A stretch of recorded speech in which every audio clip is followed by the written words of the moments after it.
become radicalized by. Yeah.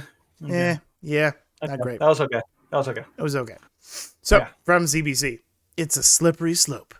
How young men fall into online radicalization. Oh, this was crazy. Yep. Mhm. Reed Brown says YouTube started showing him problematic content when he was 13.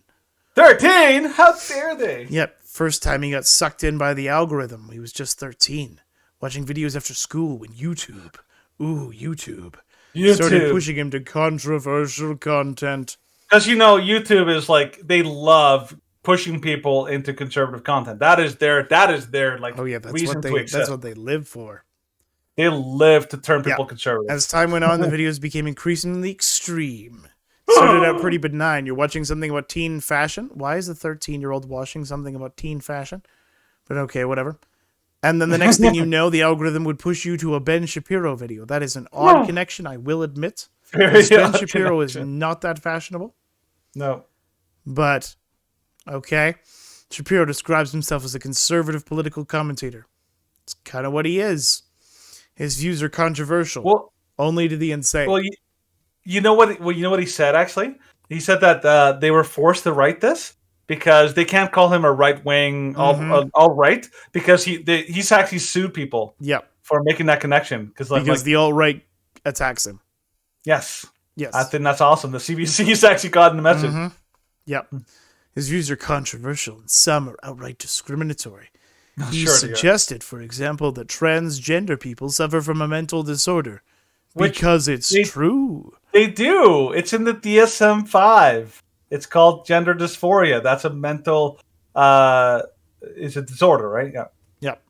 But he has a combined 9.4 million subscribers and followers on YouTube and Twitter, many of whom are young people like Brown was. Now, Shapiro is not, of course, affiliated with any hate group. Experts in media, gender studies, and radicalization of young men said the commentator's content is prevalent in online extremist communities. Oh, these magical, mysterious experts that come out of the woodwork, whenever they need to be. Yeah. An exposure to controversial and increasingly harmful views about masculinity, the objectification of women, the LGBTQ, as these same experts raising concern about extremist far-right groups are using TikTok, YouTube, and other social media apps in a drip campaign to slowly radicalize vulnerable teens and young men. Yeah. Telling them to clean their rooms. Ugh, how dare they? Like, everything that they said in that little bit there is a complete and total... this is all, like, part of the narrative. Like, the idea that it's controversial, they make it controversial. We declare it controversial, therefore it's controversial. It's not controversial by itself. It's controversial because you make it controversial. Harmful, it's not harmful. You're trying to call something harmful so that you can ban speech you don't like. Yeah. That's basically what it is. And it goes goes on here. from there. Everything. So, quote, I remember repeating some sexist attitudes, things about the wage gap. The wage gap, talking about the wage gap is not sexist. It's a myth. Yeah. And it's not sexist to say that it's a myth. Because if you analyze it, it's just a myth. Yeah. But of course, what they're trying to say is that anyone who listens to people like Ben Shapiro, people like other right-wing commentators, like us, people that listen to us, are becoming radicalized into these dangerous and controversial and harmful theories. And then, once you've been radicalized, then they can label you. Well, you also notice how this is like the slippery slope fallacy. Like, oh my God, the funny thing is, this is the way that left works. Everything only works in one direction. Only one direction. Racism only works in one direction. Discrimination only works in one direction. And here, radicalization, in their view, only works in one direction. But guess what? There's an entire side of radicalization that leads people in groups like Antifa and BLM and Extinction Rebellion, which is the environmental extremist groups, right? These groups are responsible for far more violence and destruction and harassment and public bullying than any right-wing group. Yeah. So it only works one way. Oh, far more dangerous than Ben Shapiro. And to me, like, I know this term has been thrown around a bit lately, but Ben Shapiro is almost controlled opposition. Like, the way that he talks is just like, you're kind of only, like, you're a conservative, but you're like a conservative on the lighter side. Yeah. You're unwilling to say things that are like, yep, this is true, but it's really controversial. Like, Ben Shapiro was, even to this day, is just like, the vaccine prevented millions of deaths, and it's like, come on, Ben, you know it didn't. Yeah, but he's a lot more reserved. A lot of what he so says. reserved. Whereas, like, you got somebody like Steven Crowder, who is far. I mean, Steven Crowder, Alex Jones, people like him. They're far more willing to be open about what like they really even another host on the, like, Michael Knowles is far more willing to be like, yep, things are bad. And Matt Walsh, I will say that Matt Walsh is far less, like, he's soft just like, on, I don't care what you think about me, and I'm like, that's why we love you. Not gonna happen. Yeah, but they will label you, they will attack you, and then they will say that anybody who hangs out with you is a part of your group.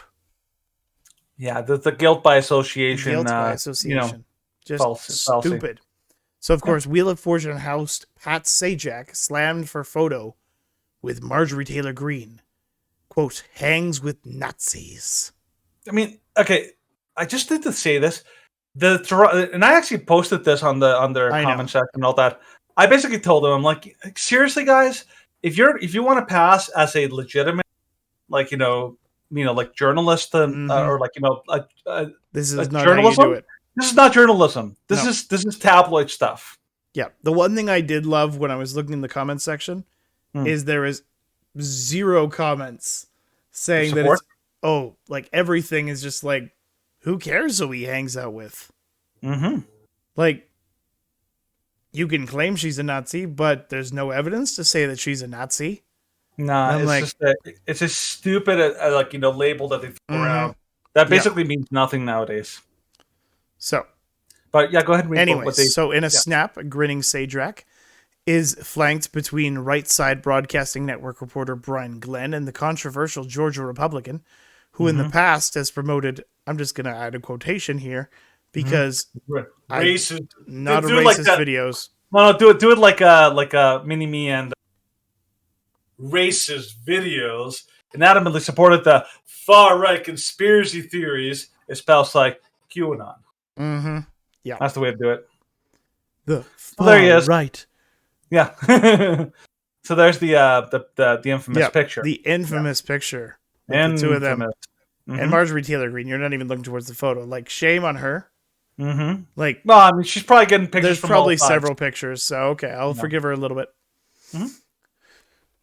Patriot Takes, which describes itself as dedicated researchers monitoring and exposing far-right extremism, first shared the photo on Twitter. Oh no. No, it's out. It's out. How who would have thought that they're posing for a picture and people might see it? What? Yeah. What a shock. Documentary filmmaker Jeremy Newberger was amongst those who commented. By all means, Pat Sajak takes some selfies with her. Looks like Wheel of Fortune is morally bankrupt. Oh no. And then, of course, he shared a photo of the Wheel of Fortune board with the message, posing with Nazis. Oh no. Oh no. My gosh. Yeah, just what a joke. And then, of course, these people do not even realize that what happens when you start to call other people names like Nazis, names like extremist. Well, and with the most flimsy of like association, like let's put Zero it this justification. way. There was somebody shared with me a while back. There was a guy here in Calgary with Their Stampede years ago, and I guess at the time this guy was actually a Nazi. Like he was actually associated with pro-Nazi groups, and even had a flag that had like hidden within the actual flag Nazi symbols or whatever. Yeah. And he got a picture with Justin Trudeau, and he took a picture with him and selfie and all that. Trudeau probably got like pictures with hundreds of people that day, right? I could look at that and I could be like, yeah, that guy's an idiot, He probably has Yep. like legitimate like Nazi connections, but that does not make Trudeau, by Mm-hmm. association, a Nazi. This is the game that they play, and it's so dangerous because sadly, people, and I will say this, stupid people believe this. Yep. There's so many people out there. Like the guy who went to try to assassinate Brett Kavanaugh, he Mm-hmm. was influenced by this kind of This dangerous kind of rhetoric. rhetoric and disinformation. Because the media tries to tell you these people are horrible and Mm-hmm. dangerous in the world. They're trying to kill you, and they want to kill your grandma, and they want Well, to like, kill your or even dog too. even look at Biden's speech from a couple weeks ago. Yeah. Biden's speech was all about painting conservatives as hate-filled extremists, as Republicans, as dividing the country and seeking Yeah. to destroy democracy. If you actually believe that conservatives are out to destroy democracy and are out to attack you, then you will do anything just like this guy did. North Dakota man admits to running over and killing teenager for allegedly being part of a Republican extremist group. Mm-hmm. So, of course, this incident took place at approximately 2:30 a.m. on September 18th. In the moments before his death, he called his mother for help because Shannon Brandt, who's this jackass, This idiot was chasing him in his SUV. Mm-hmm. The kid was on foot after leaving a street dance that he had just attended. Mm-hmm. Teenager asked his mother if she knew him, which she did, but she does not believe that her son knew him. By the time the mother arrived on the scene, Ellingson has been killed. Brandt called 911 and confessed that he intentionally ran over Ellingson. He told the police that he got into an argument and that the teenager was part of a Republican extremist group. According to him. He confessed and bragged that he killed this kid and justified it by saying, I killed a member of a Republican extremist group. Yeah. And of he course, feels justified. he feels justified. He was drunk, which, of course, doesn't make the situation any better. Yeah, lovely. But if we go down further, so he was charged with vehicular homicide and leaving the scene of a deadly accident. Yeah. The police 2 department, crimes. they ordered Brandt to be held on $50,000 bail, which he objected to, citing his house, job, and family. I have a job, a life, and a house that I don't want to see go by the wayside. Family that are very important to me. Brandt said during the interview or during the hearing. If only he had thought of that before he ran over and killed a poor child. Yeah. Dear God, these people. Well, because he's like, oh, they're very important to me. And it's like, do you think you're just going to be let go? Do you think this charge is going to mean nothing? That you ran over an 18-year-old? It's like, there's going to be a. well, he probably believes there's going to be a parade in his honor. He thinks that they're going to be like, good job. You Good did job, a good man. service to community by taking out an extremist terrorist. Yeah. That's what these people are led to believe, and it's because of articles like the one prior, which says that anyone that associates with your enemy, which with Republicans, are extremist, terrorist, Nazis. You know, This really is the rhetoric they're making. This is what the situation they're creating is. Yeah, I think Tim Pool talked about it a while back. I never actually got a chance to look into it, but he basically brought up some research that basically said that people on the left are more often associated, like, the mental illness is far more prevalent among people on the left. And just like this, backed up by studies that have actually looked into this. People on the right tend to be more grounded in reality. Now, here's the thing. We, like you and I, Stephen, let's do a little just to kind of like really brought this point home.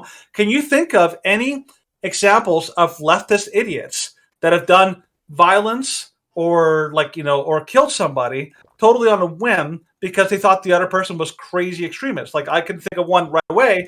Is that idiot in Portland who's like, oh, this guy's a Nazi, and shot him on the spot. Do you remember that? Oh yeah. Do you think of another example? Congressional baseball shooting. Yep. Or what about the guy here in Canada who, during the trucker revolt, he basically ran over somebody in Winnipeg. Yep. Was on a street protesting for them. He basically ran them over with his car. Totally felt justified. Yep. You think another one?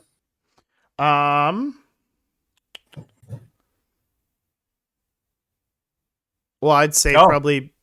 Well, thinking of something during like Black Lives Matter, where they were attacking anybody who was saying that what they were doing was wrong. Yeah, like there you can think of like there's so many more examples of people on the left doing spontaneous, completely unprovoked, like attacks on regular people than there ever are on the right. But we're always told That the right is the by one you this have to be media concerned about. that the right is the ones that are the crazy people. They're the ones that are going to They're the hurt real people. They're the ones that are extremists. they're the real extremists. But the extremism is more prevalent among the left, and it's like Portland had like the Chaz, and people Mhm. died all over Chaz. BLM riots, the Summer of Love, people died. George Floyd riots, like immediately after, Well, and all like the BLM you even comments. Yeah. talk about the differences. Like Antifa will show up and Antifa will fight the Proud Boys, and of course, like you don't endorse violence, and Mm-hmm. violence is bad. But then Yeah. you talk to like people that didn't listen to left wing media, Mm-hmm. and it's like, okay, well, do you condemn Antifa? And they're like, no, Antifa is just an ideology. Like they're harmless. And And it's they like, show okay, up what about the in Proud giant Boys? groups. And it's like the Proud Boys are dangerous right wing extremists. And it's like, okay, Mm-hmm. have you said like what damage to property? What damage to like people? What threats have they made against Mm-hmm. passerby? Mm-hmm. Against people that protest them? Yeah. It doesn't happen. Yeah. Because the And the only time media. they ever get violence is in reaction to Antifa getting violent. Yeah. When it comes to like right wing extremism, the media creates a boogeyman. Yep. They took like the Proud Boys and turned them into a boogeyman. Totally, and this is clearly disinformation, Mm-hmm. which is just code for lying. Yep. And then they take their own groups, their own extremists, like skeletons in their own closet, and then they just engage in gaslighting. And it was so obvious in like the debate between Trump and Biden. Like Yep. I was like, "How's he going to answer this?" Like, "Oh, it's just an idea." I'm like, "You're such an idiot." But the sad thing is, too many people believe you, Yep. and it's the violence and this kind of insanity is spreading so much, Mm-hmm. and to the point where like you're not even allowed to think Yep. clearly and to think like to say what is clearly right in front of you, what is obvious, and that is really exemplified by one of the craziest stories that happened this weekend, which is